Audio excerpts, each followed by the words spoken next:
नमस्कार मित्रांनो, जय Hind. MSF update या आपल्या यूट्यूब चॅनलवरती आपल्या सर्वांचं स्वागत आहे.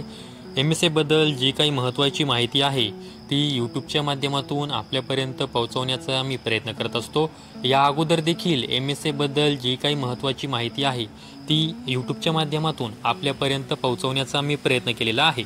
तर आजच्या व्हिडिओमध्ये महाराष्ट्र राज्य सुरक्षा महामंडळाकडे सुरक्षेसाठी काही नवीन आस्थापना येणार आहेत, त्याचविषयी आपण आजच्या व्हिडिओमध्ये एक सविस्तर आणि संपूर्ण माहिती पाहणार आहोत. मी तुम्हाला स्क्रीनवरती महाराष्ट्र राज्य सुरक्षा महामंडळाचा जो काही कार्यालयीन आदेश आहे तो दाखवत आहे. हा कार्यालयीन आदेश 7 जुलै 2025चा आहे आणि तुम्ही यामध्ये जो काही विषय आहे तो देखील पाहू शकता. परिवहन RTO कार्यालयाचे सुरक्षा सर्वेक्षण करून अहवाल सादर करण्याबाबत या कार्यालयीन आदेशाचा हा विषय आहे.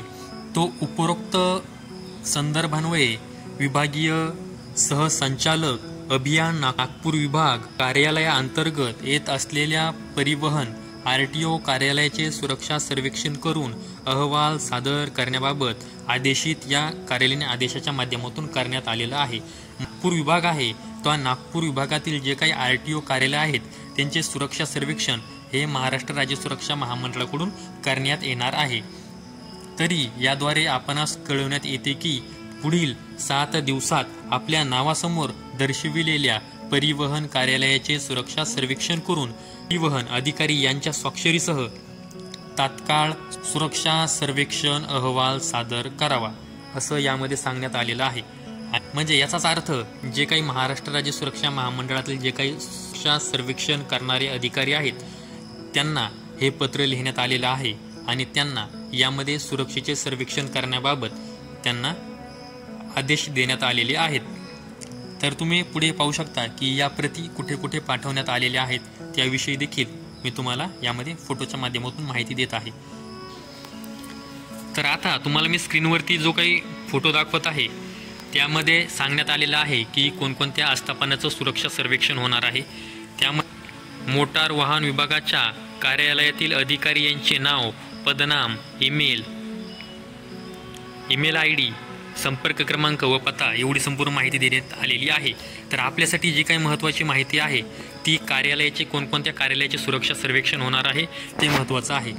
तर त्यामध्ये मी तुम्हाला संपूर्ण माहिती देणार आहे. तर तुम्ही स्क्रीनवरती पाहू शकता की कोणकोणत्या ठिकाणांवरती सुरक्षा सर्वेक्षण होणार आहे. तर त्यामध्ये आहे प्रादेशिक परिवहन कार्यालय अमरावती, उपप्रादेशिक परिवहन कार्यालय यवतमाळ, प्रादेशिक परिवहन कार्यालय अकोला, त्यानंतर पुढे उपप्रादेशिक परिवहन कार्यालय बुलढाणा, उपप्रादेशिक परिवहन कार्यालय खामगाव, उपप्रादेशिक कार्यालय वाशिम, प्रादेशिक परिवहन कार्यालय नागपूर शहर. त्याचबरोबर पुढे आहे उपप्रादेशिक परिवहन कार्यालय नागपूर पूर्व, उपप्रादेशिक परिवहन अधिकारी वर्धा, प्रादेशिक परिवहन कार्यालय नागपूर ग्रामीण, उपप्रादेशिक परिवहन कार्यालय गोंदिया, उपप्रादेशिक परिवहन कार्यालय भंडारा, प्रादेशिक परिवहन कार्यालय चंद्रपूर, उपप्रादेशिक परिवहन कार्यालय गडचिरोली. म्हणजे एकूण 14 ठिकाणांचे हे सुरक्षा सर्वेक्षण करण्यात येणार आहे. तर आता जे आपले MSF मध्ये जे काही सुरक्षा रक्षक आहेत ज्यांना नागपूर विभागामध्ये बदलीसाठी त्यांनी अर्ज केलेले आहेत तरी त्यांच्यासाठी आनंदाची बातमी आहे, कारण की लवकरच या आस्थापना सुरक्षेसाठी महाराष्ट्र राज्य सुरक्षा महामंडळाकडे येऊ शकतात. परंतु सुरक्षा सर्वेक्षण झाल्याच्या नंतर लगेचच या आस्थापना महाराष्ट्र राज्य सुरक्षा महामंडळाकडे येत नाहीत. त्यासाठी थोडा वेळ लागतो, कारण की यानंतर देखील पुढे जे काही कार्यवाही आहे ती महाराष्ट्र राज्य सुरक्षा महामंडळाकडून केली जाते. तर ही एक MSF बद्दल महत्त्वाची माहिती आपल्यापर्यंत द्यायची होती, त्यामुळे आजचा व्हिडिओ बनवलेला आहे. आशा करतो की तुम्हाला माहिती आवडली असेल. माहितीसाठी आपल्या MSF अपडेट या यूट्यूब चॅनलला सबस्क्राईब करून ठेवा. संपूर्ण व्हिडिओ पाहिल्याबद्दल धन्यवाद. अशाच